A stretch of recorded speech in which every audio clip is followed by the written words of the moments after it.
अस्सलामुअलैकुम। आप देख रहे हैं JN न्यूज और मैं हूं आपकी मेजबान सुंबल ज़िया। बुलेटिन का बाकायदा आगाज करते हैं और शामिल करते हैं अब तक की अहम तरीन खबरें। हारूनाबाद से हमारे नुमाइंदे राना शहबाज अली से सेहत दुश्मन अनासिर के खिलाफ पंजाब फूड अथॉरिटी की बड़ी कार्रवाई। 300 किलोग्राम मुर्दा मुर्गियों का गोश्त बरामद करके तलब कर दिया गया।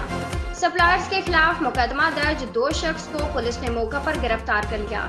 गाड़ी को काजीवाला रोड हारूनाबाद में चेक किया गया। Director general Punjab food authority की खसूसी हिदायत पर अवाम की सेहत के साथ खिलवाड़ करने वालों के खिलाफ क्रैकडाउन जारी है।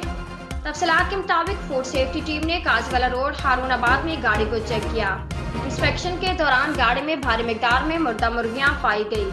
मुर्दा मुर्गियां मार्केट में शवारमा पॉइंट्स पर सप्लाई की जानी थी। सप्लायर्स को मौका से गिरफ्तार करके FIR दर्ज करवा दी गई। इस मौके पर DG Punjab food authority Mohammad Asim Javed का कहना था कि इंसानी जानों से खेलने वालों के खिलाफ सख्त कार्रवाई की जाएगी।